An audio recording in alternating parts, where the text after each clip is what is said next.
अनोखी और पेचीदा है, लेकिन बगैर हथियारों के बगैर भी इस कदर खतरनाक है कि हम बजाते खुद अपनी जात के साथ से लड़ते रहते हैं।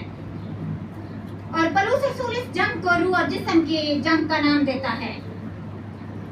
इस दुनिया की सोच और उसके तरीके फर्क हैं।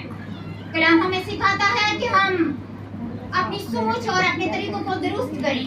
यीशु कहता है कि मैं दुनिया का नहीं, तुम भी दुनिया के नहीं हो। हम यहाँ आर्जी तौर पर हैं।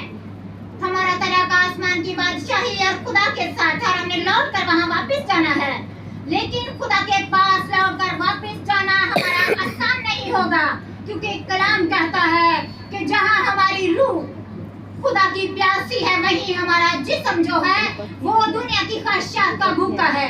हमारा बदन हमें हर रोज ये बताता है कि जिंदगी एक ही बार मिलती है और जो चाहे वो कर, लेकिन रूह ये जानती है कि हमेशा की जिंदगी जो है वो इंतजार कर रही है। नफ्स कहे सब कुछ यही है, ये जहां रूह कहे हासिल है वहां जहां है आसमां। हम आर्जी तौर पर जो साल भर हमारे हालात होते हैं उसके लिए जंग जारी रहती है। बतौर इंसान हम हर वक्त जिस्मानी ख्वाहिशात का सामना करते रहते हैं। इसीलिए कलाम कहता है कि फिर ख्वाहिश हमला होकर जन्म लेती है और गुनाह जब बढ़ जाता है तो वो मुर्दा होता कर देता है।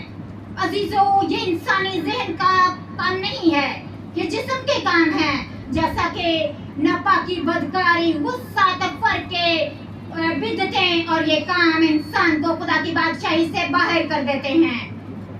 आज की ख्वाहिशें ये इस तरह की हैं कि नशे को लोग फैशन समझते हैं, नापाकी को कुदरती फेल कहते हैं और तो हम परस्ती को खुदा तक पहुंचने का एक रास्ता समझते हैं। लेकिन क्या खूब कहा किसी ने, ऐसी भी क्या तलब के खुदा भूल जाए, ये दर्द दवा है तो शिफा भूल जाए। मेरा और आपका ख्याल जो है ऐसे भी हो सकते हैं कि हम ऐसा कुछ ना सोचे, लेकिन इसके बावजूद भी हमसे गुनाह सरजद हो जाते हैं, क्योंकि पलूस रसूल खुद भी ऐसी ही सूरत-ए-हाल में से गुजरा और वो कहता है कि जिस नेकी का मैं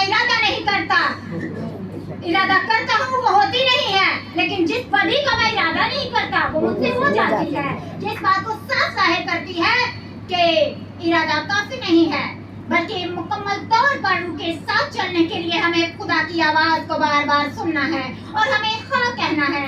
मेरे अजीजों, रूह और जिस्म की यही जंग हमारे लिए मुस्तकबिल का फैसला करेगी कि हम अब्दी जिंदगी के वारिस होंगे या अब्दी हलाकत के।